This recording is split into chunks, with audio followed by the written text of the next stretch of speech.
दर्शनात् दुरितध्वंसी वंदनात् वाञ्छितप्रद पूजनात् पूरकः श्रीणां जिन साक्षात् शिवगुरुः आनंदकारी आनंद कल्याण करनार वास्तव्य વસાવનારા શાસ્ત્રકાર બ્રહ્મર્ષિ ભગવંતોએ આપણને પ્રાપ્ત થયેલ ઉત્તમ પ્રકારનું આલંબન એની સરસ મજાની ઓળખાણ આ મંગલ શ્લોકના માધ્યમથી આપેલી છે.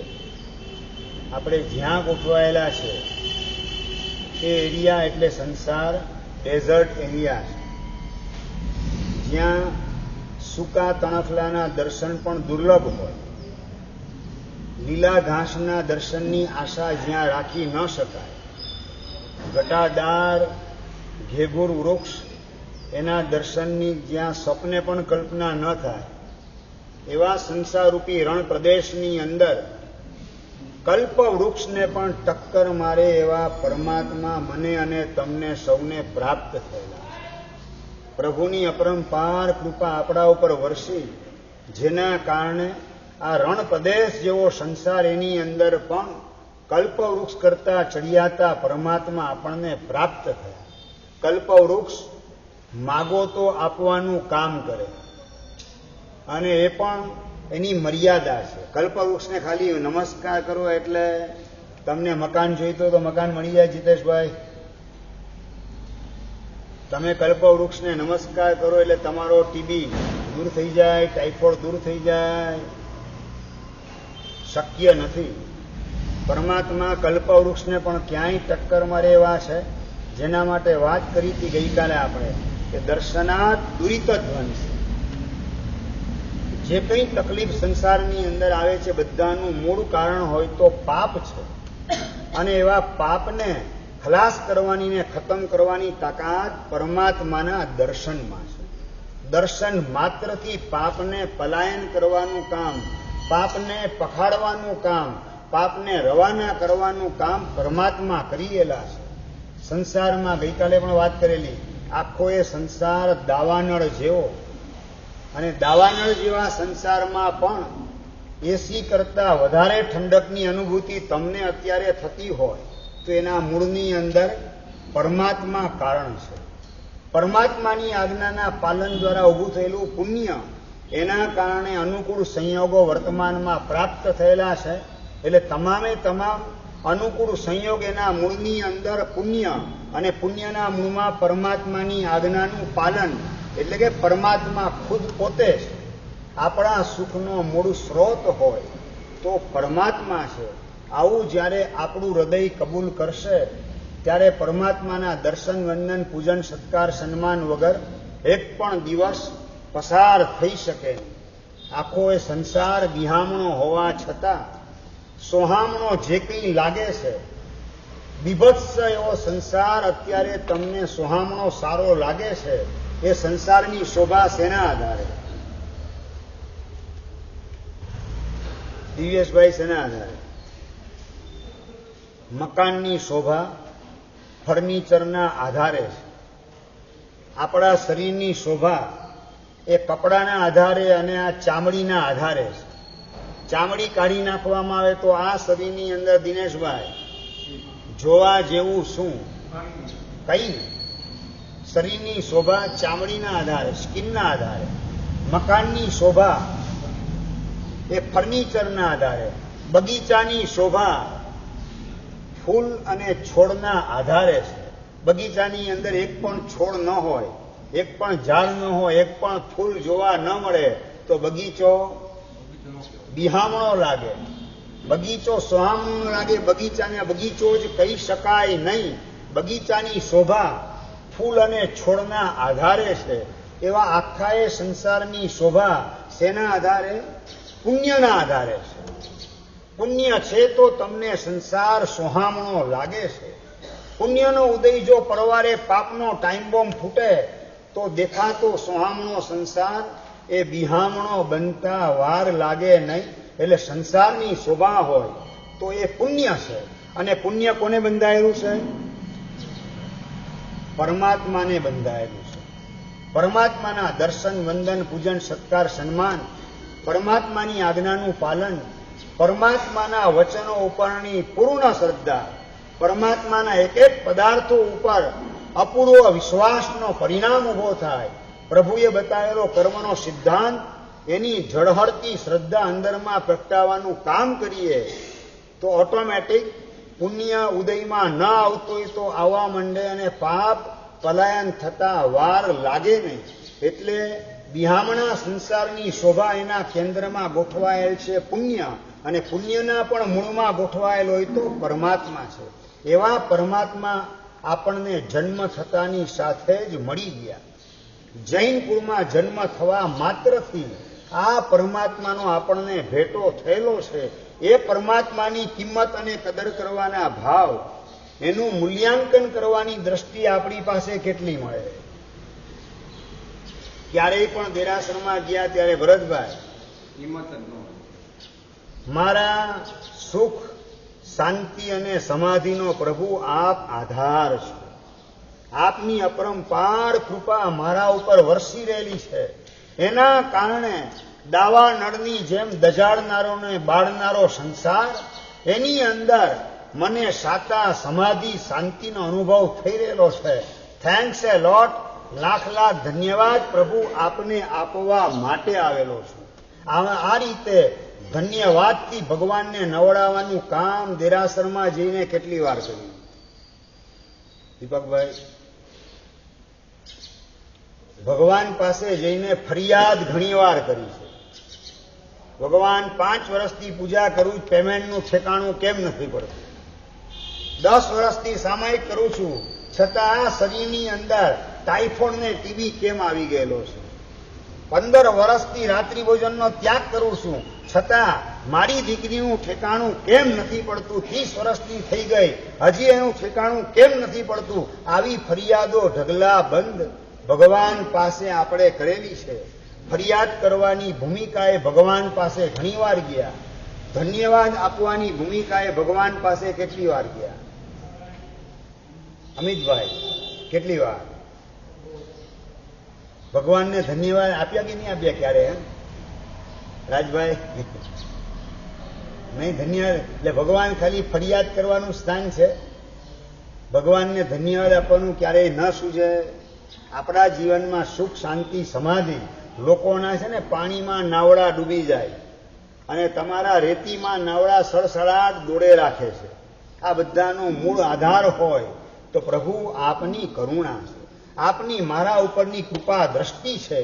આપ મારા જીવનની શાંતિનો મૂળ આધાર છો. માત્ર મારા જીવનની નહીં, વિશ્વ શાંતિનો મૂળ આધાર હોય તો અર્યંત પરમાત્મા આપ છો. આ રીતે આપણા હૃદયથી ધન્યવાદ આપવાનું કામ પરમાત્માને જ્યારે કરીએ ત્યારે સમજવાનું ભગવાન સાથે હૃદયનો તાર જોડાયેલો છે. હવે આ પ્રભુ ઠેઠ મોક્ષ સુધી આપણને પહોંચાડનારા છે. એવા પ્રકારનો વિશ્વાસ આપણા અંતરમાં ઉભો થાય ત્યારે સંબંધ બાંધેલો હોય તો. યાર્ડમાં રહેલો ડબ્બો એન્જિન સાથે સંબંધ જોડવા તૈયાર ન થાય તો યાર્ડમાંથી બહાર આવે ક્યારે? સ્ટેશન ઉપર ગોઠવાય ક્યારે? અને સ્ટેશનમાંથી આગળ વધીને મંજિલ સુધી પહોંચે ક્યારે? મોરબીમાંથી ઠેઠ મુંબઈ સુધી પહોંચવું છે યાર્ડ ડબ્બાને, એ રેલવેનો ડબ્બો મોરબીથી મુંબઈ પહોંચે ક્યારે? હા, એન્જિન સાથે કનેક્શન મજબૂત રીતે રાખેલું હોય તો ડબ્બો પોતાની તાકાત નથી પોતાની જાતે મોરબીથી મુંબઈ પહોંચી શકે. પણ એન્જિન સાથે મજબૂત સંબંધ બાંધેલો હોય તો ડબ્બો 100% મુંબઈ પહોંચવાનો એ નિશ્ચિત છે. આપણે બધા ડબ્બા જેવા કે એન્જિન જેવા? યોગેશભાઈ, આપણે ડબ્બા કે એન્જિન? ડબ્બા છીએ. સાવ સાચો જવાબ. એન્જિન તરીકે હોય તો પરમાત્મા છે, પણ આપણા ડબ્બાને એન્જિન સાથે જોડવું છે. આપણા ડબ્બાનું કનેક્શન એન્જિનની સાથે મજબૂત રાખવું છે. આવા પ્રકારના ભાવ ભીતરમાં કેટલા જાગે? તમારું હૃદયથી કનેક્શન પરમાત્મા સાથે કે પત્ની પુત્ર પરિવારને પૈસા સાથે? કુલદીપભાઈ, હૃદયથી કનેક્શન પરમાત્મા સાથે કે પુણ્ય પૈસા પત્ની પરિવાર પ્રસિદ્ધિ આ બધાની સાથે આપણે હૃદયથી કનેક્શન રાખેલા છે? કોની સાથે? બહુ ગંભીરતાથી આપણે વિચાર કરવાનો છે કે જ્યાં સંબંધ આપણા હૃદયનો જોડવાનો હતો, હૃદયથી સંબંધ જ્યાં જોડવાનો હતો ત્યાં સંબંધ જોડ્યો નહીં.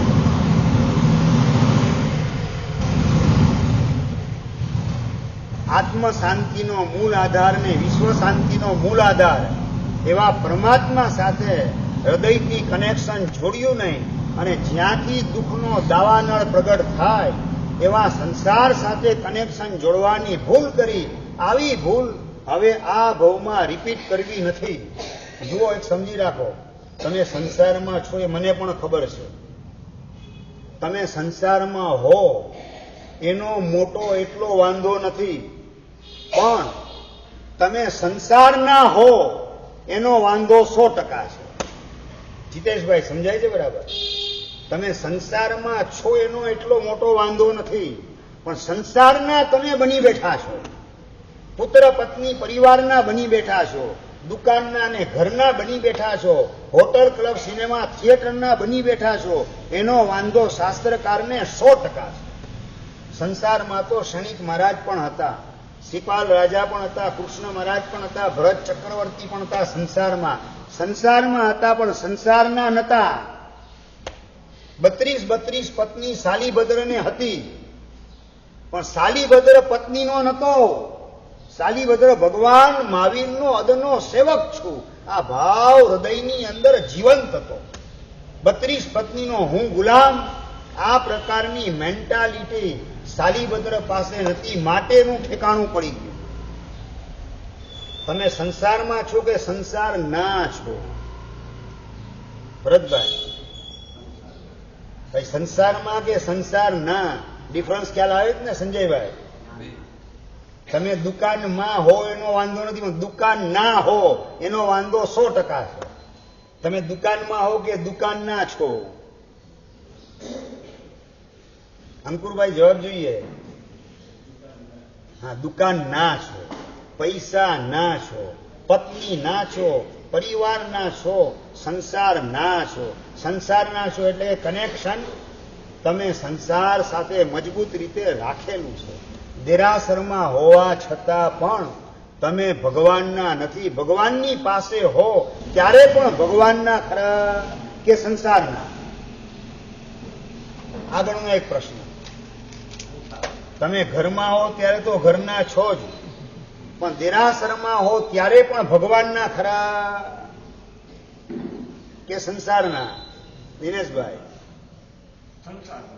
શું વાત કરો છો? પહેલેથી હાડક બુલા દેવ. દેરાસરમાં હોવા છતાં ને ઉપાશ્રયમાં હોવા છતાં પણ દેરાસરના અને ઉપાશ્રયના બન્યા નહીં, દેવાધિદેવના કે ગુરુદેવના આપણે બન્યા નહીં, સંસારના પક્ષકાર તરીકે મટ્યા નહીં. માટે દરેક ભવની અંદર દુઃખમય, દર્દમય અને દરિદ્રતાથી ઉભરાતો એવો સંસાર લમણે ઠોકાય છે. દુઃખમય સંસાર લમણે ઠોકાય છે એનું કારણ તમે કનેક્શન સંસાર સાથે રાખેલું છે. સંસારના બની બેઠા છો. દેરાસરમાં હોવા છતાં ભગવાનના નહીં, ઉપાશ્રયમાં હોવા છતાં ગુરુદેવના નહીં, સંસારના જ બનવાનું 24 કલાક. એના જ કારણે ઠેકાણું પડ્યું ની જીન શાસન મળવા છતાં. જીન શાસનમાં આવ્યા ખરા, પણ જીન શાસનના બન્યા નથી. બન્યા કે નથી બન્યા? નથી બન્યા. સંસારના મટ્યા નહીં અને શાસનના બન્યા નહીં. એમાં તમારા આત્માને લાભ કે નુકસાન?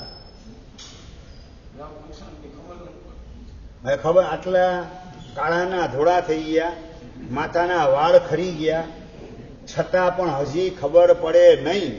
તો હવે ખબર ક્યારે? સ્મશાન ઘાટમાં પહોંચશું ત્યારે પડશે.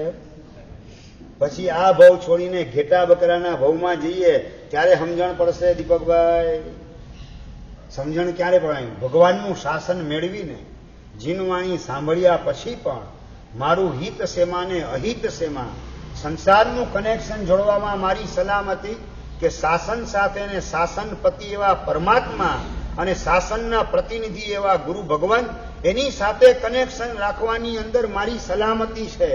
મારી સુખ, શાંતિ અને સમૃદ્ધિ દેવગુરુ ધર્મ સાથે કનેક્શન જોડવાની અંદર છે. સંસારને સંસારના પ્રતિનિધિ એવા સ્વજનો હોય, સગાવાલા હોય, ફ્રેન્ડ સર્કલ હોય, આડોશી પાડોશી હોય કે દુકાન કે ઘર હોય, આ બધા સાથે કનેક્શન જોડવાથી મારી સલામતી નથી, મને સુખ શાંતિ સમૃદ્ધિ પ્રાપ્ત થાય એની કોઈ ગેરંટી નથી. આવી સમજણ આટલા વર્ષોથી જીન શાસનની અંદર જીનવાણી સાંભળ્યા પછી પણ સમજણને ચોખ્ખી નહીં કરેલી હોય તો આપણી સમજણને ચોખ્ખી કઈ જગ્યાએ જઈને કરશું? કઈ જગ્યાએ જઈને ચોખ્ખી કરશું સમજણને? હા, આ એક જ જગ્યા છે. જીન શાસન મળ્યા પછી પણ તમારું ઘર કે તમારી દુકાન નહીં, દેરાસર ઉપાશ્રય આંબેલ ખાતુને તીર્થ સ્થાન એ જગ્યાએ ગોઠવાયેલા હો ત્યારે થોડી ઘણી સમજણ તમને મળે. ઘરે ટીવી જોતા જોતા સમજણ કેટલી મળે? સવારના પોરમાં બ્રેકફાસ્ટ કરતા કરતા ગુજરાત સમાચાર અને સંદેશને ફૂલછાપ વાંચતા વાંચતા આ સમજણ મળે. દીપકભાઈ, માત્ર એક જ સ્થાન છે તમારા માટે ઉપાશ્રય કે જ્યાં આ સમજણ મળી શકે. દેરાસરમાં કે આંબેલ ખાતામાં પણ આ સમજણ મળે નહીં. ભગવાન દેરાસરની અંદર એની સાથે તમને વધારે મેળ પડે કે ઉપાશ્રયમાં ગુરુમાં એની સાથે વધારે મેળ પડે? નિસર્ગભાઈ, કોની સાથે મેળ વધારે પડે? દેરાસરમાં જનારની સંખ્યા વધારે કે ઉપાશ્રયમાં આવનારની સંખ્યા વધારે? ઉપાશ્રયમાં આવનારની સંખ્યા શૈલેષભાઈ ઓછી. કારણ?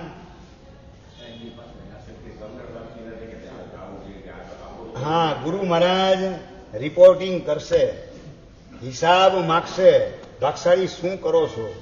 રાત્રિ ભોજન ચાલુ છે કે ત્યાગ છે? હોટલમાં કેટલી વાર જાઓ છો? કંદમૂળનો ત્યાગ છે કે કંદમૂળ ખુલ્લું છે? આ બધું ભગવાન તો શું છે? બોલવાના નથી. એટલે ભગવાન પાસે જનારની હજી સંખ્યા નીકળે, ગુરુ મહારાજ પાસે આવનારની સંખ્યા કેટલી નીકળે? એના કરતા 50% પણ સંખ્યા ઉપાશ્રયમાં જોવા ન મળે. સાચી સમજણ મળશે ક્યાંથી? ઉપાશ્રયમાં આવશું, જીનવાણી શ્રવણ કરશું, ગુરુ ભગવાનનો પરિચય કરશું અને આપણા વીક પોઈન્ટ ગુરુ મહારાજની પાસે ખુલ્લા કરશું, આપણી જાતને ઓપન કરશું તો ગુરુ મહારાજ માર્ગદર્શન આપશે કે ભાઈ આ ટીવીની પાછળ કલાકોના કલાક બરબાદ કરવા જેવા નથી. આપણે કલાકોના કલાક મોબાઈલમાં ચેટિંગ કરવા દ્વારા, વોટ્સઅપ દ્વારા, ફેસબુક દ્વારા, ઇન્સ્ટાગ્રામ દ્વારા કલાકોના કલાક આમને આમ બરબાદ કરીએ છીએ. એની અંદર આત્મકલ્યાણ નથી. આત્મકલ્યાણ જીનવાણી સાંભળવાની અંદર, પરમાત્માની ભક્તિની અંદર છે. અંદરમાં સમજણ મળે કે સ્વાધ્યાય કરીશ તો મારા આત્માનું હિત શું અને અહિત શું એની સમજણ મળશે. આ બધી વાત કરે કોણ? ગુરુ મહારાજ કરે. ઉપાશ્રયમાં આવો તો આ વાત સમજવા મળે. અને હજી આગળ વધીને તમે દેરાસરમાં જાઓ છો પણ જેની પાસે મસ્તક ઝુકાવો છો એ કોણ છે? એની ઓળખાણ કોણ આપે? ગુરુ ભગવંત આપે.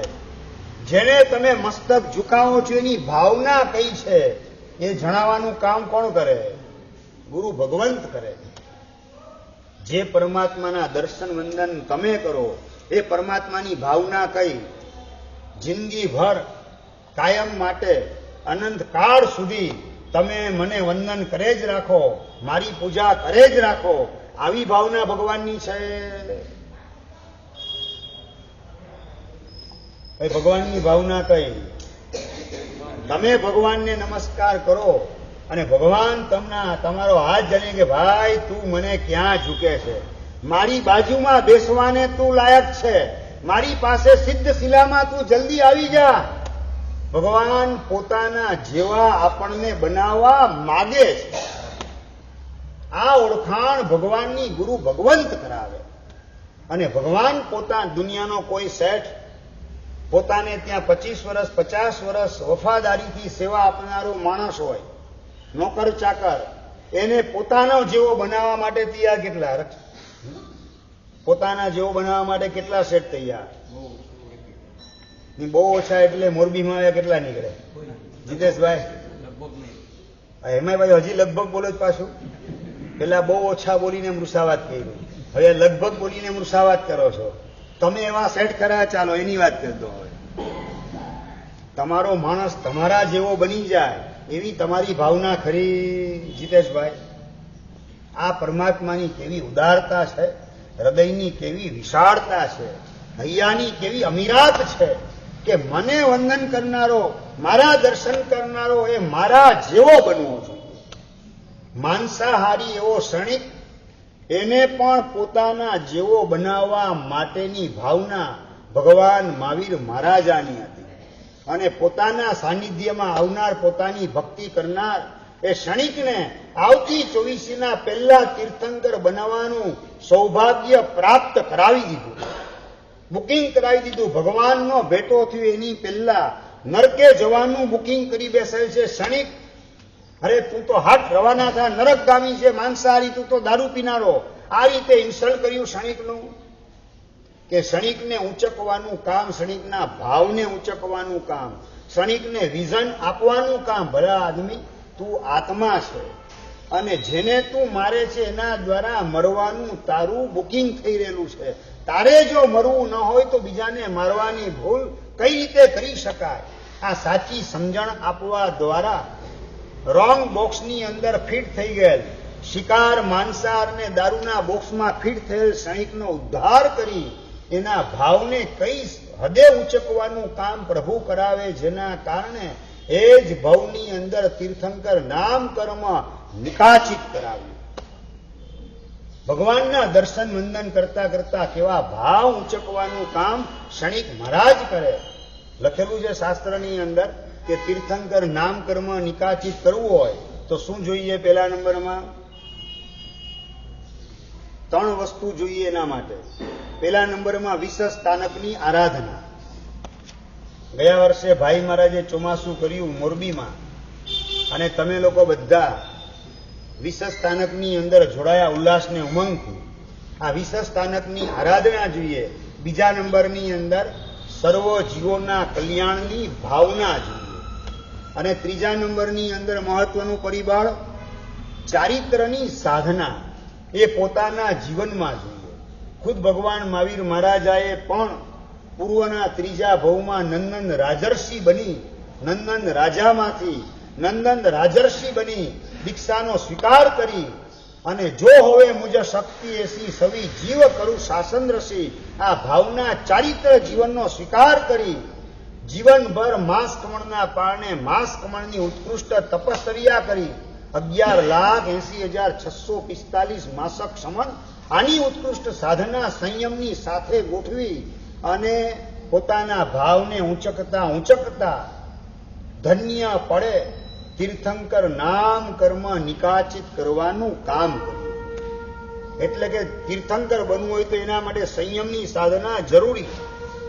અને ક્ષણિક મહારાજ એના ભાવ એટલી હદે ઊંચકવાનું કામ ભગવાન મહાવીર મહારાજા કરે છે કે સંયમ જીવન ન હોવા છતાં પણ ક્ષણિક મહારાજને તીર્થંકર નામ કર્મ નિકાચિત કરાવવાનું સૌભાગ્ય ભગવાન મહાવીર મહારાજા પ્રાપ્ત કરાવે છે. રેવતી અને સુમસા સંસારમાં હતા, એને તીર્થંકરની પોસ્ટ ઉપર ગોઠવવા માટેનું એનું બુકિંગ કરાવવાનું સૌભાગ્ય ભગવાન મહાવીર મહારાજા એવું સૌભાગ્ય એને પ્રાપ્ત કરાવે છે. જે પદ ઉપર ગોઠવવા માટે પોતે સંયમની સાધના કરેલી છે, એ પદ ઉપર ગોઠવવા માટે સંયમ જરૂરી છે.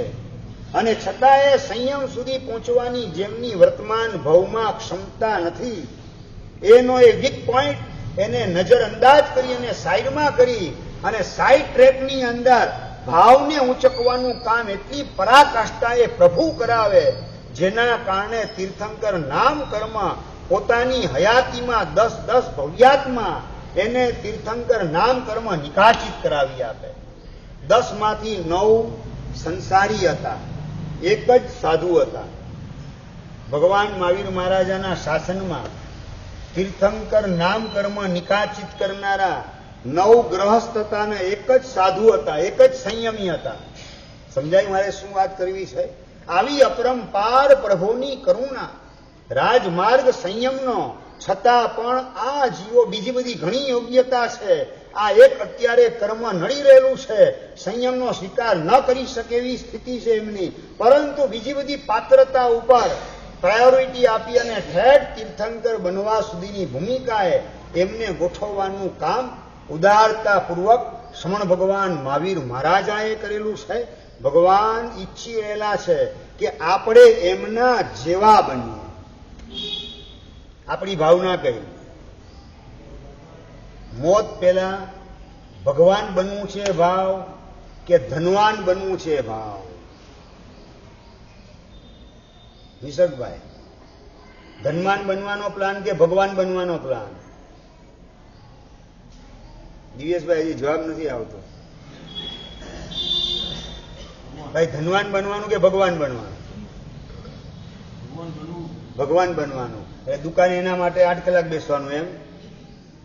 ભગવાન બનવાનો પ્લાન છે. દુકાને 8 કલાક ને 10 કલાક બેસે, એ રાત્રિ ભોજન કરે, એ ટીવી જોવાનું કામ કરે, એ હોટલમાં જવાનું કામ કરે મહિનામાં 3-4 વખત. આ પ્રશ્ન અંગત પ્રશ્ન છે, છતાં ગિરીશભાઈ જાહેરમાં પૂછી લઉં છું. ભગવાન બનવાનો જેનો પ્લાન હોય એના સિમ્ટમ્સની અંદર આ બધું જોવા મળે? આપણે હોઠનો જવાબ જુદો છે, હૈયાનો જવાબ જુદો છે. આપણું જીવન કઈ દિશામાં ચાલે છે ને જીવ એ શું બોલવાનું કામ કરે છે. સભાના પ્રતિનિધિ તરીકે દિવ્યેશભાઈ બોલી રહેલા છે કે ભગવાન બનવાની ભાવના છે, પણ આપણું જીવન કઈ દિશામાં ચાલે છે? આપણે સાચા અર્થમાં મારે ભગવાન થવું છે એવો ભાવ આખી જિંદગીની અંદર એક વખત પણ કરેલો છે કે કેમ? એ પણ $1,00,000 ગંભીર પ્રશ્ન છે. વિપુલભાઈ, ભગવાન બનવું છે મારે એવો ભાવ ભગવાનના દર્શન કરતી વખતે પણ આખી જિંદગીમાં એક વખત આવ્યો કે નથી આવ્યો? આ ભાવ ભાવના જગતમાં પણ આપણી દશા ભિખારી જેવી છે. સાધના જગતમાં તો ભિખારી છીએ જ, ભાવ જગતમાં પણ ભિખારી તરીકેનું આપણું વ્યક્તિત્વ હશે તો ઠેકાણું પડશે કઈ રીતે, ક્યાં પડશે, કેવી રીતે પડશે, એનો વિચાર પણ આપણે કેટલી વાર કરેલો છે. ભગવાનના દર્શન કરતી વખતે પેલો ધનરાજ જેણે પ્રતિજ્ઞા કરી હતી, અત્યંત લોભી હતો, છતાં પણ પત્નીની પ્રેરણા, ધન્યા નામની પત્ની, એની પ્રેરણાના કારણે ગુરુ ભગવંત પાસે જેમાં 1 રૂપિયો ખર્ચવો ન પડે, ખિસ્સું બિલકુલ ઘસાય નહીં એવો ધર્મ, સાવ સસ્તામાં સસ્તો ધર્મ, 0 ઇન્વેસ્ટમેન્ટ. સમજાય જ ને બરાબર? 1 પૈસાનું ઇન્વેસ્ટમેન્ટ કરવું ન પડે એવા પ્રકારનો ધર્મ, ભગવાનના દર્શન કર્યા વગર મોઢામાં પાણીનું ટીપું નાખવાનું નહીં કે અનાજનો દાણો લેવાનો નહીં, આવી પ્રતિજ્ઞા કરી અને પ્રમાણિકતાથી પ્રતિજ્ઞાનું પાલન કરે. ઘરની બાજુમાં જ દેરાસર સવારના પોરમાં ઉઠીને ભગવાનના દર્શન કરી આવે, પણ દર્શન કરતા કરતા આ ભાવ અંદરમાં ઊંચકવાનું કામ ભેગું થઈ રહેલું છે. ભગવાન આપે મને ભગવાન બનાવવાનો માર્ગ દેખાડ્યો, છતાં હું કંભાગી એ માર્ગ ઉપર ચાલવાના ભાવ મને જાગૃત થતા નથી. ધિક્કાર છે મારી જાતને. પ્રભુ આપે બતાવેલા માર્ગ ઉપર હું ક્યારે ડગલા માંડીશ? સત્વહીનતાને છોડી કાયરતાને ખંખેરી અને પ્રભુ આપના માર્ગે સાત્વિકતાથી સુરીર બની અને સાધક બનવાની દશા મારી ક્યારે પ્રગટ થશે? આવી ભવ્ય ભાવના ભગવાનના દર્શન કરતા કરતા હૃદયથી વ્યક્ત કરતો હોય છે પેલો ધનરાજ. અને આ રીતે સમય પસાર થતો ગયો. જેઠ મહિનાના દિવસોમાં સવારના પોરમાં ખેતી માટે ગયેલો, ઘરેથી 5 વાગે, ગઈકાલે આ બધી વાત થયેલી આપણે, 5 વાગે ખેતરે ગયેલો છે. દેરાસર 5 વાગે બંધ છે. દર્શન કર્યા વગર ગયેલ છે. દર્શન વગર એટલે મતલબ કે પાણી પીધા વગર ગયેલ છે, ખાધા વગર ગયેલ છે. 10 વાગ્યા સુધી જેઠ મહિનાની ગરમીમાં ખેતરનું કામ કરી અને તરસ કે મારું કામ, ભૂખ કે મારું કામ, અને શરીર કે હું થાકી ગયેલ છું, ઘર સુધી પહોંચવાના હોશકોશ નથી પાણી પીધા વગર, છતાં પહોંચે છે ઘરે અને ઘરમાં એન્ટ્રી કરે. દેરાસરે દર્શન કરવાનું પોતે ભૂલી ગયો. પત્ની ભાણું ગોઠવે, રોટલાનો બટકો મોઢે લેવાની તૈયારી કરીને એ વખતે યાદ આવી પ્રતિજ્ઞા, ભગવાનના દર્શન બાકી છે. અને દેરાસર તરફ ડગલા માંડવા માટે હાથમાંથી રોટલાનો બટકો છોડી હાથને ખંખેરી પોતે ઊભો થાય, ક્યાં જાવ છો? દર્શન બાકી છે. અને ધન્યા પત્ની હરખાય છે, પોતાનું જીવન ધન્ય બની ગયું લાગે છે. ગુણિયલને સંસ્કારી પત્ની, એણે મહાત્માની પાસે અપાવેલી આ પતિને પ્રતિજ્ઞા ભગવાનના દર્શન કર્યા વગર પાણીનું ટીપું કે અનાજનો દાણો મોઢામાં લેવાનો નહીં, કેટલી પ્રતિજ્ઞાને પ્રમાણિકતાથી પાડી રહેલા છે. એની અંદરની ટેક વફાદારી જોઈ અને પત્ની ખુશખુશાલ થાય છે. સાચું, તમારા હોમ મિનિસ્ટર ખુશખુશાલ ક્યારે થાય? તમે અઠ્ઠમ કરો, આ વદ દસમ આજે છે એકાશનું કરો, કલ્યાણકનો તપ ચાલતો હોય અને તમે આંબેલ કરો, એમાં ખુશખુશાલ થાય કે એને 50,000નો ડ્રેસ અપાવો તો ખુશખુશાલ થાય? મને ખબર નથી. અંગત પ્રશ્ન છે તમારો, છતાં જાહેરમાં પૂછી લઉં છું. ભાઈ ખુશખુશાલ ક્યારે થાય? આજે 14 છે, આપણે સપરિવાર આંબેલ કરશું, આવી પ્રપોઝલ મૂકો ત્યારે ખુશ થાય કે 14ની 80 આજે રવિવાર છે, હું તને હોટલમાં લઈ જઈશ અને મસાલા ઢોસા ખવડાવીશ, આવી તમે પ્રપોઝલ મૂકો ત્યારે ખુશ થાય? ભાઈ પ્રશ્ન અંગત છે, જાહેરમાં પૂછ્યું. સંજયભાઈ, હું જાણો જ છો, એટલે તમે કોને ઉંચકીને ઘરમાં બેસાડેલ છે? સંસ્કારી, ગુણિયલ અને ધર્મ પ્રત્યે વફાદાર, અને મારો હાથ જેને પંચની સાક્ષીએ પકડેલ છે, એ આંખ મીચાયા પછી શટર પડી જાય આંખનું, એના પછી પરલોકમાં દુર્ગતિમાં જવા ન જોઈએ. મારા પતિદેવ આવતા ભવમાં ઘેટા બકરાના ભવમાં જાય, માખી કે મચ્છરના ભવમાં જાય, એ મારા માટે કલંક કહેવાશે. આવું સમજનારી શ્રાવિકા એ ક્યારેય પણ સંસારનો પક્ષ અંદરમાં ઊભો કરી શકે નહીં. સંસારના પ્રલોભનોને નજર અંદાજ કરી અને આત્મકલ્યાણની રજૂઆત પતિના માધ્યમથી થાય કે આ વખતે વેકેશનની અંદર દીકરાને નવાણું યાત્રા કરવા માટે મોકલવો છે. આ વખતે દિવાળી વેકેશન પતે, દિવાળી વેકેશનમાં અઢારિયું કરવા માટે દીકરા દીકરીને મોકલવા છે. આવી તમે રજૂઆત કરો ને ખુશખુશાલ થાય શ્રાવિકા, તો સમજવું કે પરમાત્માના શાસનને પામેલા શ્રાવક અને શ્રાવિકા છે. વેકેશનની અંદર નવાણું માટે ગિરનાર કે પાલિતાણા મોકલવાનું મન થાય દીકરા દીકરીને, કે વેકેશનની અંદર દાર્જિલિંગ લઈ જવા છે, ઉટી લઈ જવા ને મૈસૂર લઈ જવા દીકરા દીકરીને, એના અભરખા અંદરમાં ચાલતા હોય. શૈલેષભાઈ, આ ખોટી દિશાના અભરખા છોડી સાચી દિશાના મનોરથ ઉભા કરવા છે. મારા સંતાનોના આત્માનું કલ્યાણ થાય, ગયા ભવની એની અધૂરી સાધના મારા ઘરે પૂરી કરવા માટે આવેલ છે.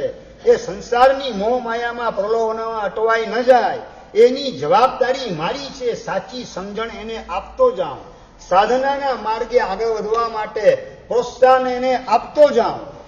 આવા પ્રકારની અંદરની તૈયારી કેટલી મળે? ભાઈ કેટલી તૈયારી મળે? નહીં. બેટા તું પૂજા ન કરે તો 100 રૂપિયા દેરાસરમાં દંડ હું ભરીશ. આવું દીકરા દીકરીને આ સભામાંથી કેટલાએ કીધેલું છે? દીપકભાઈ, પૂજા તમે કરો છો એ જુદી વાત, તમારા દીકરા દીકરી પૂજા કરે જુદી વાત, પણ બેટા તું પૂજા જે દિવસે ન કરે એ દિવસે મારે 100 રૂપિયા ભંડારમાં ભરવાના, અને એ પણ તારા હાથે જ હું ભંડારમાં મુકાવીશ. આવું કેનારા આ સભામાં કેટલા નીકળે? દિનેશભાઈ, શું વાત કરો? તમારા સંઘનું પણ રિપોર્ટિંગ તમારી પાસે નથી વ્યવસ્થિત. તમારા સંઘની અંદર એક ભાગશાળી એવા છે જેને પોતાના દીકરાને કીધેલું છે કે બેટા રજા હોય, વેકેશન હોય, રવિવાર હોય, રોજ તો સ્કૂલ છે એટલે પૂજા કરવાની અનુકૂળતા નથી, વહેલા તારે નીકળી જવાનું 6:30 વાગે, પણ જ્યારે રજા હોય, રવિવાર હોય, વેકેશન હોય ને જો તું પૂજા ન કરે તો 100 રૂપિયા ભંડારની અંદર ભરવાના, તને હું આપીશ ને તારે જ ભરવા પડશે. આ જ સભામાં બેસેલા અમિતભાઈ, એમને પોતાનો દીકરો તિલક એને આ વાત કરેલી છે, પોતે પ્રતિજ્ઞા લીધેલી છે અને પ્રતિજ્ઞાનો અમલ ચાલુ છે. સમજાય મારે વાત શું કરવી છે? દીકરા દીકરી એના આત્માનું કલ્યાણ થાય, મંગલ થાય, ગયા ભવની એની અધૂરી આરાધના એ આ ભવમાં મારા ઘરે આવીને પૂર્ણ કરે, એ માટેનું એટમોસ્ફિયર તંદુરસ્ત રીતે મારે પૂરું પાડવું એ મારી અંગત જવાબદારી છે, એ મારું કર્તવ્ય છે, અને એ કર્તવ્યમાંથી મારે ભ્રષ્ટ થવું નથી. આવી સમજદારી ધરાવનારા માતા પિતા હોય એ સાચા અર્થમાં શાસનને પામેલા કહેવાય. આપણે શાસનને પામેલા બનવું છે. કટોકટીના સંયોગની અંદર પણ ભગવાનના દર્શન વગર મોઢામાં પાણીનું ટીપું મૂકવું નથી. આવી ટેક અને આવી પ્રતિજ્ઞા દ્વારા હૃદયનો તાર ભગવાનની સાથે જોડવો છે. આ ભાવ જાગે તો પણ સમજવાનું ભવિષ્ય તમારું 100% ઉજળું છે. પેલો દેરાસર તરફ જાય છે ધનરાજ, પત્ની ખુશ ખુશ થઈ જાય છે, આત્મકલ્યાણના માર્ગે ડગલા પતિદેવે માંડેલા છે, એની ખુશાલી પત્નીના હૃદયમાં છે. અને દેરાસર પહોંચેલો ધનરાજ ભગવાનના દર્શન ભાવ વિભોર બનીને કરવા માંડે છે. પ્રભુ આપ કેવા વિતરાગ છો, અને શરીરના રાગમાંથી હજી હું છૂટતો નથી. પ્રભુ આપ કેવા નિષ્કસાય છો, અને હું ડગલે ને પગલે કસાયનો શિકાર બને રાખું છું. પ્રભુ આપના જેવું નિષ્કસાય વિતરાગ પૂર્ણ સ્વરૂપ, પૂર્ણ પવિત્ર સ્વરૂપ હું ક્યારે પ્રગટ કરીશ? પત્નીના મોહમાંથી હું ક્યારે છૂટીશ? આ ભાવના ભગવાનના દર્શન કરતા કરતા ધનરાજ કરવા માંડે છે. આ ભાવનામાં ખોવાઈ જાય ધનરાજ, અને એની પ્રતિજ્ઞા અને ભગવાનના દર્શન આંતરિક ચક્ષુ દ્વારા હૃદય નયન નિહાળે જગધણી. હૃદયની ચક્ષુ એના માધ્યમથી જગતના સ્વામી એવા પરમાત્માના દર્શન કરવામાં ભાવ વિભોર બનીને મશગુલ બની ગયેલો ધનરાજ એની સમક્ષ અધિષ્ઠાયક દેવ પ્રગટ થઈ જાય. એની પ્રતિજ્ઞાની ટેક, પ્રતિજ્ઞાની વફાદારી, પ્રતિજ્ઞાના પાલન માટેની પ્રમાણિકતા, એ માટેની સાત્વિકતા જોઈને અધિષ્ઠાયક દેવ પ્રસન્ન થઈ જાય. પ્રગટ થઈને કહે છે, ધનરાજ વરમ ઋણુસ્વ, વરમ ઋણુસ્વ, વરદાનને માગ. ધનરાજ વરદાન માગ, તું માગે આપવા તૈયાર છું. ભાઈ તમે વરદાનમાં શું માગો? ગઈકાલે આપણે આટલે સુધી વાત કરેલી, 23 કલાક તમને હોમવર્ક માટે આપ્યા. શું વિચારીને આવ્યા? વરદાન તરીકે દેવ પાસે શું માગવાનું?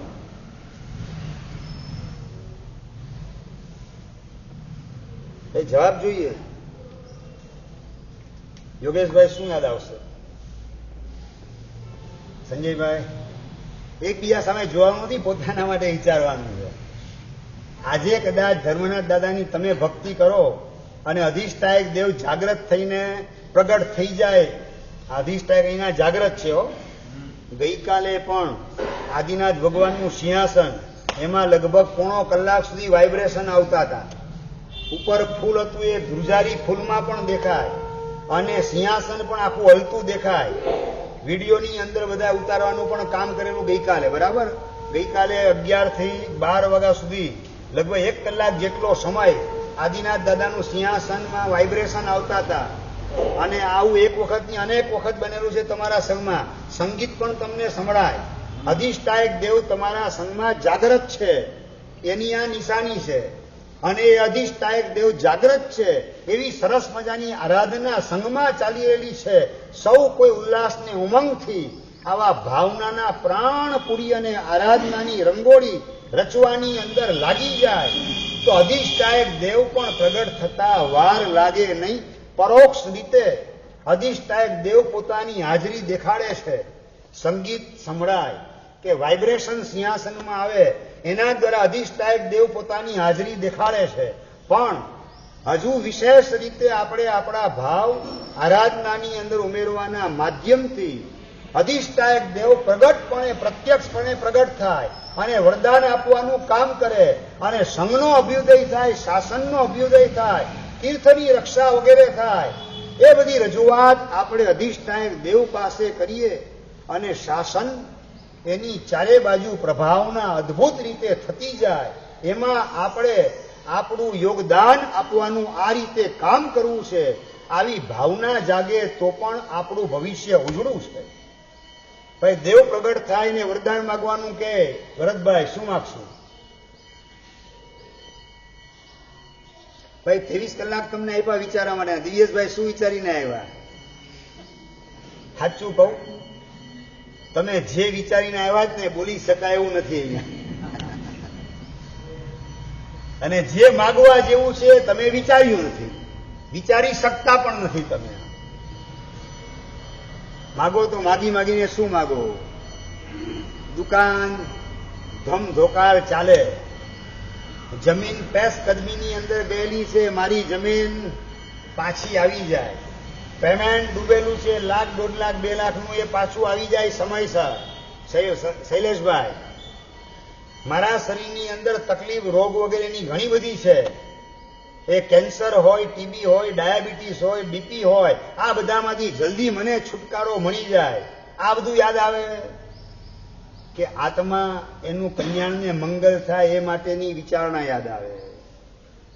શું યાદ શું આવે? ભાઈ દેવ પ્રગટ થાય તો શું માગો? શું ગાંધી સાહેબ?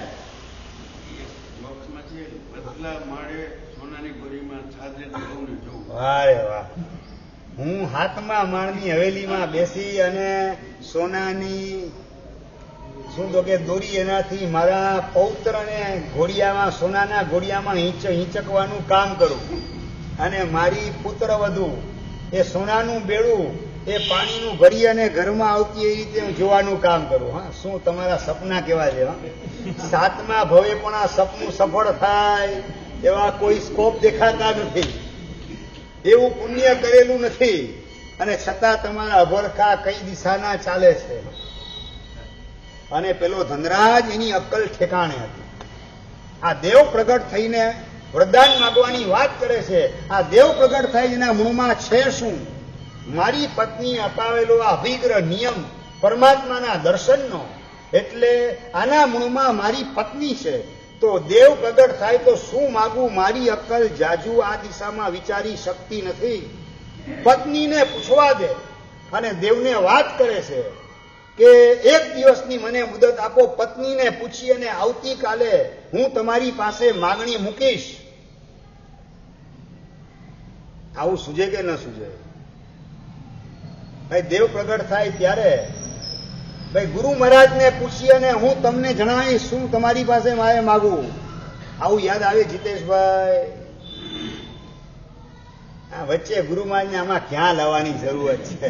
મારી અક્કલ બરાબર કામ કરે છે. હમણાં હું માગી લઉં ભૌતિક જગતનું, બસ જે કંપનીના શેર મેં ખરીદેલા છે એના 10 ગણા ભાવ ઊંચકાઈ જાય, આ માગી લઉં. આ યાદ આવે કે બીજું યાદ આવે? પેલાને અંદરમાં સૂજે છે અને વાત કરે છે મારી પત્નીને પૂછીને આવીશ. આવતીકાલે 1 દિવસની મને તક આપો. આવતીકાલે હું શું આપની પાસે માગવું એ આપને જણાવીશ. સારું, તથાસ્તુ, આવતીકાલે પૂછો, માગવા આવજે. પત્નીની પાસે જઈને વાત કરે છે. સાચું બોલો, હવે તમને શું હોમ મિનિસ્ટર શું સલાહ આપે? જાણવા માંગુ છું. તમે માગવાનું કદાચ તમે કહો, કોઈ પત્નીને કહો કે શું માગવા જેવું છે, શું સલાહ શું મળે? લોદડિયા સાહેબ, સલાહ શું મળે? આમાં હજી ગળમથલ ચાલે છે. 5 કલાક 10 કલાક સુધી વિચાર કરો ને તો પણ હજી પાછા અંતિમ નિર્ણયાત્મક તબક્કા સુધી તમે પહોંચી શકો કે કેમ, એ પાછો ગંભીર પ્રશ્ન છે. હજી આ માગવાનું રહી ગયું, આ માગવાનું રહી ગયું. એક જ વાક્યમાં માગવાનું જ, 10 માગણીની એક જ માગણી કરવાની જ. અને પત્ની વિધાઉટ એની હેઝિટેશન વાત કરે છે, ખચકાટ વગર કહે છે આમાં હું વિચારવાનું? ભગવાન માગવાનું હોય તો દેવ પાસે એક જ માગવાનું કે મારા આત્માનું કલ્યાણ થાય એવી સદબુદ્ધિ મને આપજો, બીજું કંઈ જોઈતું નથી. પરમાત્માના શાસનને પામેલી સુશ્રાવિકા પત્નીને મોક્ષ માર્ગે આગળ વધારવા માટે એવી સલાહ આપે છે. દેવ માગે તો વરદાન માગે, આપો, જે માગો એ આપવા તૈયાર છું. તો શું માગણી કરવી એની માગણી શીખડાવે છે. મારા આત્માનું કલ્યાણ થાય એવી સદબુદ્ધિ મને આપજો, 24 કલાક કાયમ માટે આ સદબુદ્ધિ ટકાવજો મારી. આ માગો, બીજું કંઈ માગવા જેવું નથી. માગેલા પૈસા હશે કે માગેલો ફ્લેટ હશે કે જમીન હશે, માગેલું સોનું હશે કે શેર હશે, એ બધી સગાઈ ક્યાં સુધીની? આ ભવ પૂરતી સગાઈને સંબંધ પૈસા સાથેના, સંપત્તિને સોના સાથેના સંબંધ આ ભવ પૂરતા છે. આવતા ભવમાં આમાંનું કંઈ કામમાં આવવાનું નથી. આત્મકલ્યાણમાં મને પ્રેરણા કરે એવી સદબુદ્ધિ આપજો કાયમ માટે. આ માગણી તમે મૂકો દેવની પાસે, તમારું ઠેકાણું પડી જશે. લોભી પતિ અને એની પાસે, દેવ પાસે શું માગણી મુકાવી? પૈસાની વાત પડછાયા રૂપે પણ વચ્ચે આવે નહીં. માત્ર આત્મકલ્યાણ કરાવે એવી સદબુદ્ધિ કાયમ માટે આપજો. ઉપદેશ કલ્પવલ્લી ગ્રંથની અંદર આ ધનરાજ અને ધન્યાનું જીવન ચરિત્ર જે વર્ણવેલું છે, વાંચતા વાંચતા અરમાન ઉતરી જાય. ભગવાનના શાસનને પામેલ આત્મા, એના ભાવ, એના મનોરથ, એની પરિણતિ, એના અધ્યવસાય કેવા પ્રકારના હોય. એના ભાવ જગતની અંદર સંસારનો પગ પેસારો ન હોય. એ સંસારમાં હોય પણ સંસારનો ન હોય. એ આ સિમ્ટમ્સ આના માધ્યમથી આપણને જોવા મળે. અને ધનરાજ બીજે દિવસે દેવ દેરાસરમાં ભગવાનના દર્શન કરવા જાય, ભાવ વિભોર બનીને ભગવાનના દર્શનમાં ખોવાઈ જાય. પેલો દેવ પ્રગટ થઈને કે, ધનરાજ વરદાન માગી લે, શું તારે જોઈએ છે?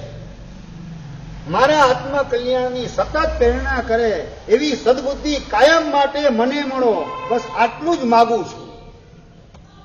અને તથાસ્તુ. તમને 24 કલાકમાં આત્મકલ્યાણનો વિચાર પણ કેટલો આવે? કેટલો વિચાર આવે? હું આત્મા છું એવું ભાન પણ 24 કલાકમાં કેટલી વાર? શરીરમાં રહેવા છતાં શરીર કરતા જુદો. તલવાર મ્યાનમાં હોય છતાં મ્યાન તલવાર બની ન જાય, તલવાર મ્યાન બની ન જાય. એ જ રીતે શરીરમાં રહેવા છતાં હું આત્મા એનાથી જુદો, હું શરીર નથી ને શરીર એ આત્મા નથી, બંને જુદા છે. બંનેનું સ્વરૂપ જુદું છે. શરીર જળ છે, હું ચેતન છું. મારે મારા ચૈતન્ય સ્વરૂપ આત્માનું કલ્યાણ વહેલી તકે કરવું છે. શરીર તો નશ્વર છે. 25, 50, 60, 70 વર્ષ પછી સ્મશાનની માટીની અંદર આ ભળી જનારું શરીર છે. શરીર એટલે રાખનું રમકડું છે. આયુષ્યની ચાવી દીધેલી છે, ત્યાં સુધી રાખનું રમકડું દોડધામ કરીએ છે. આયુષ્યની આપેલી ચાવી જ્યારે પૂરી થઈ જશે, એ દોડધામ દુકાનને ઘરમાં કરનારું આ રમકડું એ અટકી જશે, વિખેરાઈ જશે, વાર લાગશે નહીં. પછી આ રમકડું કામમાં આવવાનું નથી એવો વિચાર ભીતરમાં કેટલો આવે. આ શરીર એની મોહ માયા મમતાની અંદર આ ભવ બરબાદ કરવો નથી, મારે મારા આત્માનું કલ્યાણ કરવું છે. આ શરીર છોડીને જ્યાં જવાનું ત્યાંની સેફટીની વિચારણા, ત્યાં ગયા પછી મારો આત્મા મોક્ષ માર્ગે પૂર ઝડપે આગળ વધે, પૂરપાટ આગળ વધે, એવા પ્રકારના ઉજળા સંયોગો મળે, અંદરના ઉજળા ભાવ પ્રગટ થાય, એવી મારી આત્મદશાનું નિર્માણ આ જ ભવની અંદર વહેલામાં વહેલી તકે મારે કરી લેવું છે. આ શરીર પડે એ પહેલા મારા આત્મ કલ્યાણનું મારે બુકિંગ કરાવી લેવું છે. આવતા ભવના ઉજળા સંયોગોનું બુકિંગ, મોક્ષ માર્ગની સાધના દરેક ભવની નિશ્ચિત થાય એવી મારી આત્મદશાનું નિર્માણ આ જ ભવમાં કરવું છે. આવો વિચાર 24 કલાકમાં કેટલી વાર આવે? કેટલી વાર વિચાર? દુકાનના, ઘરના, પત્નીના, પુત્રના અને આ શરીરના વિચાર હજારો વખત કર્યા. આત્માનો વિચાર કેટલી વાર કરેલો છે? ધર્મ આરાધનાના પ્રભાવે, પરમાત્માના પ્રભાવે, પરમાત્માની ભક્તિના પ્રભાવે દીકરા દીકરીનું ઠેકાણું પડી જાય, પેમેન્ટનું ઠેકાણું પડી જાય, આ શરીર વાંકું ચૂકું ચાલે એનું ઠેકાણું પડી જાય. આ બધા વિચાર આવે કે મારું પોતાનું ઠેકાણું પડી જાય, આવા વિચાર આવે. ભાઈ કોનું ઠેકાણું પડવાના વિચાર? સમીરભાઈ, ભગવાનની ભક્તિના પ્રભાવે પેમેન્ટનું ઠેકાણું પાડવું છે, પત્નીનું ઠેકાણું, પુત્રનું ઠેકાણું, પત્નીનો સ્વભાવ મને અનુકૂળ થઈ જાય, દીકરો જે છે મારી સામે હું બોલવાનું બંધ કરે, મારી દીકરી જે છે 30 વર્ષે પહોંચેલી એનું ઠેકાણું પડી જાય, એને યોગ્ય પતિ મળી જાય, સારો જમાઈ મને મળી જાય. આ જ બધા વિચારની અંદર અટવાયેલા હો કે મારું ઠેકાણું પડી જાય, એ વિચાર ભીતરમાં જાગૃત થાય. અને મારું ઠેકાણું એટલે મને લાગુ પડેલો ડાયાબિટીસ મટી જાય, કોલેસ્ટ્રોલ સમાપ્ત થઈ જાય, મારો ટીબી ગાયબ થઈ જાય, એ મારું ઠેકાણું નહીં. મારું ઠેકાણું એટલે મારી ભાવનાથી વિપરીત સંયોગો ઊભા થાય દુકાન, ઘર, બજારમાં, છતાં કોઈના પ્રત્યે કશાયનો ભાવ મારા મનમાં જાગૃત ન થાય. વિજાતીયના દર્શને આંખમાં વાસનાના સાપોલિયા ઊભા ન થાય તો મારું ઠેકાણું પડેલું કહેવાય. આપણું ઠેકાણું કઈ રીતે પડેલું કહેવાય? 6 મહિનાની માંદગી કે 6 વર્ષની માંદગી એ દૂર થઈ જાય એટલે આપણું ઠેકાણું પડ્યું કહેવાય. 6 વર્ષથી પેમેન્ટ ના આવતું હોય અને પેમેન્ટ ટાઈમસર આવી જાય તો ઠેકાણું આપણું પડ્યું કહેવાય. કે વિષય કસાયના નિમિત્તોની વચ્ચે પણ હું વિષય કસાયનો શિકાર ન બનું, રાગ દ્વેષની આગમાં મારી જાતને હોમવાનું કામ ન કરું તો મારું ઠેકાણું પડ્યું કહેવાય. આપણું ઠેકાણું કઈ રીતે? દિલીપભાઈ, કઈ રીતે ઠેકાણું કહેવાશે? હું એટલે આત્મા વિચાર આવે તો મારું ઠેકાણું પડેલું કોને કહેવાય? એની સમજણ શક્તિ ભીતરમાં ખીલતી જાય. શરીરનું ઠેકાણું અને સંસારનું ઠેકાણું, ઓફિસનું ઠેકાણું પાડવાના વિચાર તો 24 કલાક ચાલુ જ છે. અનાદિકાળની આ આવડી ચાલ ઉપર આપણે ફસાયેલા છીએ. એમાંથી આપણી જાતને બહાર કાઢી મારા આત્માનું કલ્યાણને મંગળ થાય. રાગના નિમિત્તની વચ્ચે રાગ ભીતરમાં ઊભો થાય નહીં. રાગ કરવા જેવો નથી. રાગ એ દુઃખદાયક છે, દુર્ગતિદાયક છે, રાગ મને ફસાવનાર છે. આવી જાગૃતિ અંદરમાં ટકે તો મારા આત્માનું કલ્યાણ કહેવાય. દ્વેષના નિમિત્તોની વચ્ચે પણ, ક્રોધના નિમિત્તોની વચ્ચે કોઈના પ્રત્યે ક્રોધ ના આવે. ઉપસમ ભાવ એનું અમૃત સ્નાન કરવામાં હું જોડાયેલો હોઉં, ક્રોધના નિમિત્તમાં પણ, એ મારું ઠેકાણું પડેલું કહેવાય. આવી સમજણ અંદરમાં કેટલી ચોખ્ખી થયેલી છે. આપણા ઠેકાણાની આવી વિચારણા આપણે કેટલી વાર કરેલી છે શૈલેષભાઈ? નહીં? પરમાત્માનું શાસન પામ્યા પછી આપણું આવું ઠેકાણું પાડવાના વિચાર આવે, આત્મા કલ્યાણના વિચાર આવે તો સમજવાનું હવે મોક્ષ બહુ નિકટમાં છે. પેલો ધનરાજ પુણ્યશાળી હતો. ધન્યા નામની પત્ની, ગુણિયલ પત્ની, એના આત્મકલ્યાણની ચિંતા કરનારી પત્ની મળેલી છે અને એના જ પ્રતાપે દેવ પાસે એવું વરદાન માંગવાની પ્રેરણા કરે છે. મારા આત્મકલ્યાણમાં સતત પ્રેરણા આપે એવી સદબુદ્ધિ કાયમી ધોરણે પ્રાપ્ત થાવ, તથાસ્તુ. અને 24 કલાક હવે વિચારધારા બદલાઈ ગઈ. મારે ટેમ્પરરી સુખ મેળવવાની અંદર અટવાવું નથી. પરમેનન્ટ સુખ, સિદ્ધ શિલાનું સુખ મારે મેળવવું છે. નકલી સુખ કે આભાસિક સુખ, એની પાછળ જિંદગીને હોમી દેવાની ભૂલ નથી કરવી. મારે સાચું સુખ પ્રાપ્ત કરવું છે. સદબુદ્ધિ અંદરમાં પ્રગટ થવા માંડે. તમે જે કંઈ સુખ સંસારના મેળવો એ નકલી કે અસલી, પારમાર્થિક સુખ કે આભાસિક સુખ, થિયેટરની અંદર પડદા ઉપર હીરો ને હિરોઈન જોવાનું કામ કરતા હો, એ આભાસિક સુખ કે વાસ્તવિક સુખ? એ પડદા ઉપર હીરો કે હિરોઈન હોય કે ન હોય?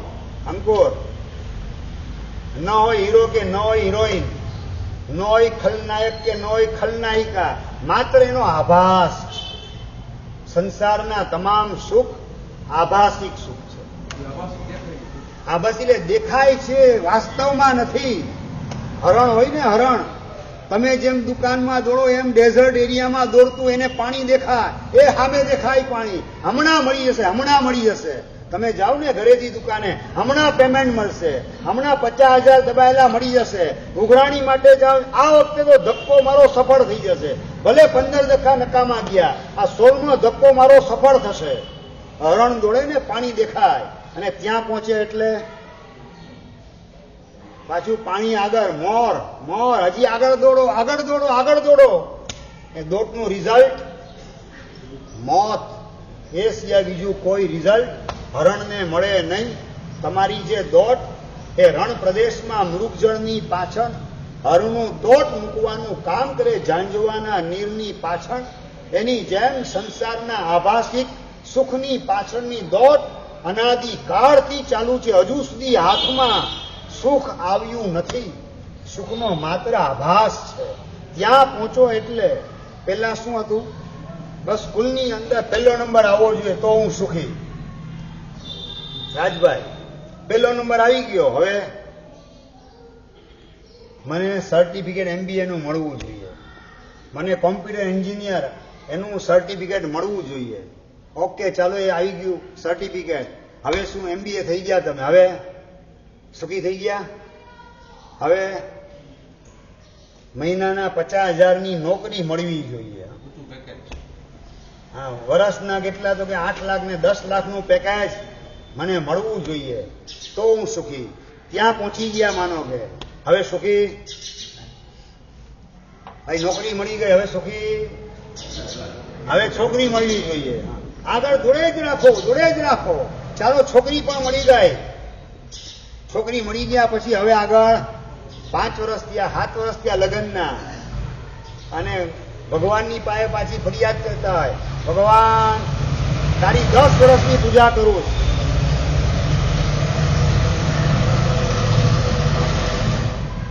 મારા ઘરે શેર માટીની ખોટ છે. હજી ભગવાન પાસે આજ ફરિયાદ કે બીજી વાત? શેર માટીની ખોટ છે. આ ખેતરમાંથી શેર માટી લઈને આપી દે તમને, લો આ શેર માટીની ખોટ લો, 2 શેર લો, 2 શેર માટી લઈ લો. આગળ ને આગળ દોડ મૂકવાની ચાલુ જ હોય. દીકરો કદાચ થઈ ગયો તો પાછી નવી પાછી માંગણી ઉભી જ હોય કે દીકરો જે છે એને સ્કૂલની અંદર ક્યાં મળવું? સેન્ટ મેરીની અંદર એડમિશન મળવું જોઈએ, સેન્ટ જોસેફની અંદર એડમિશન મળવું જોઈએ. નવા નવા નવા અભરખા, જ્યાં તમે તમારું ડેસ્ટિનેશન હતું ત્યાં પહોંચ્યા અને નવું ડેસ્ટિનેશન પાછું ઊભું થઈ જાય, ત્યાંથી નવી દોડ શરૂ થઈ જાય. આખી જિંદગી દોડ મૂકવાની અંદર જ પૂરી કરવાની. એક ભવની અનંતા ભવો આ જ રીતે બરબાદ કરેલા છે, અને છતાં સુખ નામની ચીજ મળેલી નથી. હવે આ નશ્વર એવા સંસારની પાછળ મારે દોડવું નથી. આત્માનું સુખ, સાચું સુખ મારે પ્રાપ્ત કરવું છે. સંસારના જે કોઈ સુખ મળશે બધા નશ્વર સુખ છે. મને તો સનાતન સુખ જોઈએ, શાશ્વત સુખ જોઈએ. આવ્યા પછી ક્યારેય જાય નહીં એવા પ્રકારનું સુખ જોઈએ. આવી સદબુદ્ધિ અંદરમાં પ્રગટ થતી ગઈ, અને એવું સાચું સુખ કઈ રીતે મળશે? મળેલી સંપત્તિ પરમાત્મા ભક્તિની અંદર વાપરવાના માધ્યમથી, સ્વદ્રવ્યથી રોજ અષ્ટપ્રકારી પૂજા કરું, ધનનો વિનિયોગ ભગવાનની ભક્તિમાં કરેલો છે. સાચા અર્થમાં ઇન્વેસ્ટમેન્ટ છે. સાચા અર્થની અંદર પુણ્યનું મંદિર, પુણ્યની કમાણી એના માધ્યમથી થશે. આ સદબુદ્ધિ પ્રાપ્ત થતી ગઈ. રોજ પરમાત્માની સ્વદ્રવ્યથી અષ્ટપ્રકારી પૂજા તો કરવાની, રોજ સામાયિક કરવાની. સંપત્તિ મળશે તો પુરુષાર્થના આધારે મળશે, જરૂરત મુજબ મળશે, ઈચ્છા મુજબ મળશે કે પુણ્ય મુજબ મળશે? સમીરભાઈ, ઈચ્છા મુજબ મળશે, જરૂરત હશે મુજબ મળશે, પુરુષાર્થ મુજબ મળશે કે પુણ્ય મુજબ મળશે? એમ આ જવાબ ચોખ્ખો છે તમારો. તો પુરુષાર્થ એને સાઈડમાં કરીને પુણ્યને હાઇલાઇટ કરવા માટે રોજના 5 સામાયિક કરવા હું ગોઠવાઈ જાઉં, આવું સુજે? સભાના પ્રતિનિધિ તરીકે સમીરભાઈ જવાબ આપી રહેલા છે. પુણ્ય મુજબ પૈસા મળશે એ સાચો જવાબ ક્યારે? તો કે પુણ્યને પ્રાયોરિટી આપવામાં તમારા પુરુષાર્થને લગાવો, પૈસાને પ્રાપ્ત કરવામાં પુરુષાર્થને ન લગાવો તો જવાબ સાચો કહેવાય. દેરાસરમાં 2 કલાક ભગવાનની ભક્તિમાં લગાવી દઉં, રોજના 2 સામાયિકમાં ગોઠવાઈ જાઉં, સાંજના 5 વાગે ઓફિસને વાઇન્ડ અપ કરી ચોવિયાર ચોખ્ખો કરવા માટે ઘરે પહોંચી જાઉં, સાંજના ધર્મનાથ દાદાની આરતી ઉતારવા માટે ગોઠવાઈ જાઉં દેરાસરમાં ચોવિયાર કરીને. આ બધામાં તમે લાગેલા હો અને તમે બોલતા હોય કે પુણ્ય મુજબ મળે પૈસા, પુરુષાર્થ મુજબ નહીં, તો જવાબ તમારો સાચો કહેવાશે.